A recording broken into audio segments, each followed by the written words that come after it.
జై శ్రీరామ్. మహామహిమాన్విత పుణ్యక్షేత్రమైన త్రయంబకేశ్వరాన్ని దర్శిస్తున్నారు. అదిగోండి గర్భాలయంలో స్వామివారు ఆ విధంగా ఉంటారు. హర హర మహాదేవ, హర హర మహాదేవ, శంభో శంకర.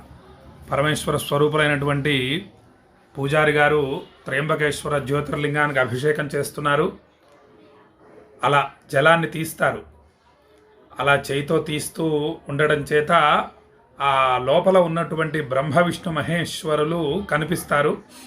కనిపించిన తర్వాత తాకి నమస్కరిస్తారు స్వామిని. ఇది ఈ స్వామివారు త్రయంబకేశ్వర స్వామివారు ఉత్సవమూర్తి. స్వామివారు ఉత్సవమూర్తి. ఈ విధంగా హర హర హర హర. అది గోదావరి నది. అది ఆ గోదావరి నదిలో ముంచుతున్నారు స్వామిని, అభిషేకం చేయిస్తున్నారు. చేసిన తర్వాత ఆ నదీ తీరంలో ఈ విధంగా ఇక్కడ పెట్టి పూజిస్తారు స్వామిని. భక్తులందరూ కూడా దర్శనం చేసుకుంటున్నారు. హర హర మహాదేవ. అదిగోండి ఈ విధంగా త్రయంబకేశ్వర జ్యోతిర్లింగానికి అభిషేకం జరుగుతుంది. హరోం హర హర మహాదేవ మహాదేవ. త్ర్యంబకం యజామహే సుగంధిం పుష్టివర్ధనం ఉర్వారుకమివ బంధనాన్ మృత్యోర్ముక్షీయమామృతాత్. హర హరోం హర హర మహాదేవ. మనము త్రయంబకేశ్వరం వెళ్ళినా కూడా ఇంత చక్కగా చూడలేము.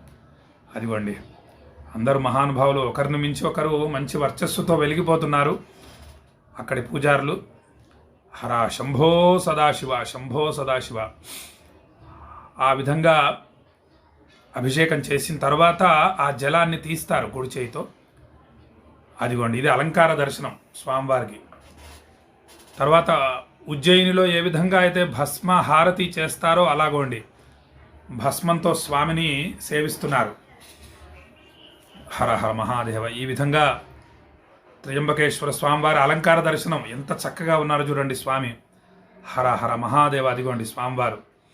హరోం హర హర హర. నీలకంఠా పాహిమాం, నీలకంఠా రక్షమాం. హరోం హర హర హర. భస్మహారతి చాలా అద్భుతంగా ఉంటుంది ఉజ్జయిన్లో. ఆ విధంగా స్వామివారికి నమస్కరిస్తారు. ఇలా స్వామిని గోదావరి నదిలో అభిషేకిస్తారు.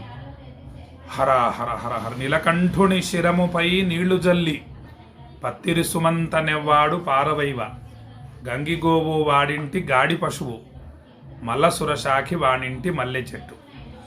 శివుడి శిరస్సు మీద కాసిని నీళ్లు అలా పోసి కాస్త బిల్వదళం పెడితే చాలు, స్వర్గంలో ఉన్నటువంటి కామధేనువు మరియు కల్పవృక్షము అభిషేకం